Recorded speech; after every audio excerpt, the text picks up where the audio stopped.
नमस्कार, मैं हूं रविश कुमार। ना मैं गोदी मीडिया से हूं, ना किसी आईटी सेल का हिस्सा हूं, ना ही किसी सत्ता की गोद में बैठकर चाटुकारिता करने वाला भाड़े का एंकर। मैं वो लिखता हूं जो दूसरे मिटा देते हैं। मैं वो दिखाता हूं जो चमकदार स्क्रीन पर छिपा लिया जाता है। आज मैं आपके सामने एक ऐसी हकीकत लेकर आया हूं जिसे देखने से मीडिया ने आंखें बंद कर ली है और जिसे सुनने से सत्ता की आत्मा कांप उठी है। यह कहानी है उस उपराष्ट्रपति की जो एक समय में प्रधानमंत्री नरेंद्र मोदी की पहली पसंद हुआ करते थे, लेकिन जैसे ही उन्होंने अपनी स्वतंत्र सोच दिखाने की कोशिश की, उन्हें सत्ता के गलियारों से बाहर फेंक दिया गया, वो भी बिना सम्मान, बिना विदाई, बिना एक ट्वीट तक। सवाल यह नहीं है कि धनखड़ साहब ने इस्तीफा क्यों दिया, असली सवाल यह है कि उन्हें इस्तीफा क्यों दिलवाया गया। अगर यह केवल स्वास्थ्य का मामला होता तो सत्ता इतनी बौखलाई नहीं होती, ना ही मंत्रियों की लाइन लगती और ना ही 3-3 बार फोन करके समझाने की नौबत आती। राजनीति में जब कोई व्यक्ति अचानक बीमार हो जाता है तो समझ लीजिए कि उसकी सोच सत्ता के खिलाफ हो गई है। उपराष्ट्रपति जगदीप धनखड़ का इस्तीफा भी कुछ ऐसा ही है। यह स्वास्थ्य कारणों की आड़ में छिपाया गया एक राजनीतिक हथियार है, जिससे यह संदेश दिया गया कि जो मोदी सरकार के खिलाफ बोलेगा उसका हश्र ऐसा ही होगा। लेकिन इस बार मामला उल्टा पड़ गया, क्योंकि धनखड़ साहब जाते जाते वो कर गए जो सत्ता को सपने में भी नहीं सोचना चाहिए था। उन्होंने एक न्यायाधीश जस्टिस यशवंत वर्मा के खिलाफ महाभियोग प्रस्ताव को स्वीकार कर लिया। और यह काम उन्होंने तब किया जब मोदी सरकार के सारे मंत्री फोन करके उन्हें रोकने की कोशिश कर रहे थे। रिजिजू, मेघवाल, नड्डा सबने प्रयास किया कि यह प्रस्ताव रोका जाए, लेकिन धनखड़ अड्डे रहे। सत्ता की यह असहजता, ये बेचैनी, ये दौड़ भाग बता रही थी कि मामला मामूली नहीं है। साथियों, मैंने कभी आपसे यह नहीं कहा कि इस चैनल को सब्सक्राइब करें, लाइक करें या शेयर करें, क्योंकि मुझे हमेशा यह भरोसा रहा कि अगर मेरी बात में दम होगा तो लोग खुद ब खुद सुनेंगे। लेकिन आज पहली बार मैं आपसे एक अपील कर रहा हूं, अगर आप मुझे एक सच्चा पत्रकार मानते हैं, अगर आपको लगता है कि लोकतंत्र में पत्रकारिता की कोई भूमिका अब भी बाकी है, तो इस चैनल को अभी सब्सक्राइब कर लीजिए और वीडियो को अंत तक जरूर देखिए। धनखड़ साहब का इस्तीफा इस देश की राजनीति में सबसे बड़ा उदाहरण है उस सच्चाई का जो दिखाती है कि अब लोकतंत्र सिर्फ किताबों में बचा है। संसद अब चर्चा का मंच नहीं, एक नाटक मंच बन चुकी है जहां सब कुछ स्क्रिप्टेड है और स्क्रिप्ट अगर कोई नहीं माने तो उसे बाहर कर दिया जाता है। कभी मोदी सरकार के सबसे प्रिय पात्र रहे धनखड़ अब उसी सरकार की आंखों की किरकिरी बन चुके थे और कारण था उनकी सोच में आया बदलाव।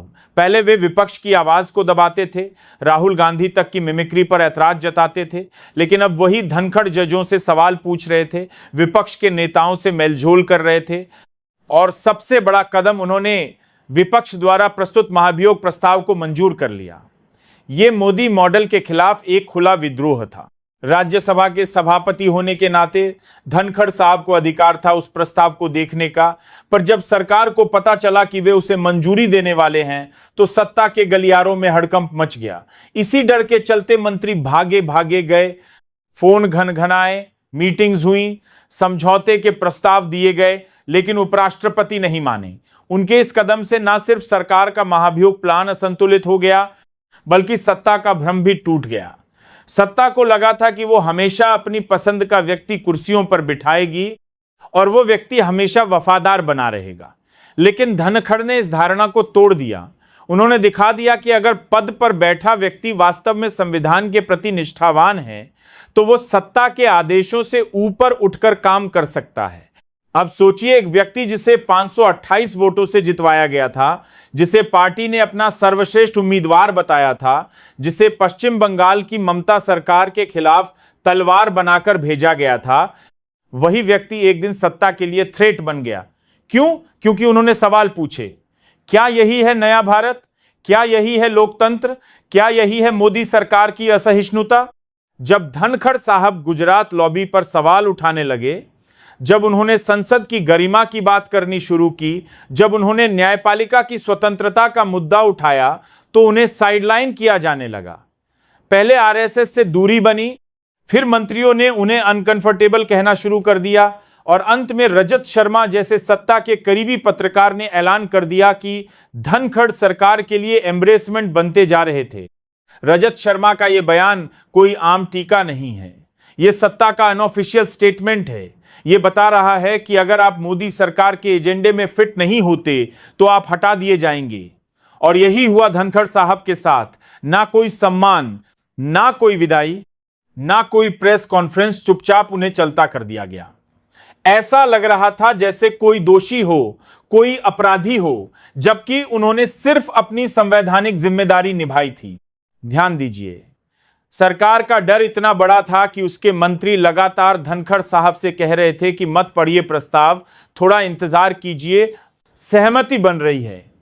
लेकिन धनखड़ ने जवाब दिया, मुझे विपक्षी सांसदों के हस्ताक्षर मिल चुके हैं और मैं प्रस्ताव पढ़ूंगा। यही वह पल था जब सत्ता ने तय कर लिया, अब इस आदमी को बाहर करना ही पड़ेगा। और हुआ भी यही, चुपचाप इस्तीफा लिया गया।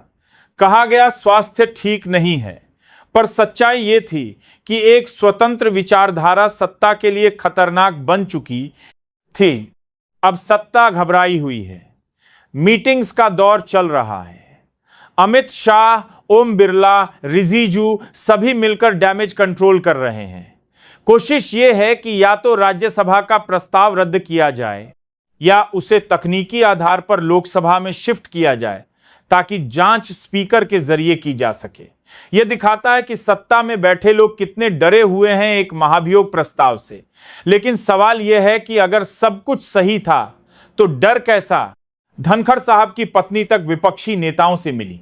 कहा जा रहा है कि यह मुलाकात जस्टिस यशवंत वर्मा के खिलाफ विपक्ष का समर्थन जुटाने के लिए थी। कांग्रेस नेता जयराम रमेश तक ने धनखड़ से मुलाकात की और 63 सांसदों के दस्तखत वाला महाभियोग प्रस्ताव सौंपा।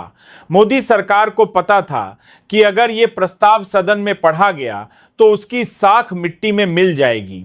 इसीलिए जो मंत्री कल तक जी हुजूरी में लगे थे वे सब लाइन में लग गए।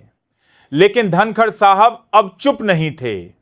उन्होंने वो कर दिया जो किसी ने उम्मीद नहीं की थी, खुद ही इस्तीफा देकर सत्ता को कटघरे में खड़ा कर दिया। और यह सब तब हुआ जब मानसून सत्र शुरू होने वाला था। मतलब साफ है, सरकार को डर था कि अब सदन में उसकी पोल खुलेगी, इसीलिए डैमेज कंट्रोल अभी भी जारी है। नए उपराष्ट्रपति की तलाश, प्रस्ताव को रद्द करने की कानूनी व्याख्याएं और गोदी मीडिया की चुप्पी, सब कुछ यह दिखा रहा है कि इस बार सरकार बुरी तरह फंस चुकी है।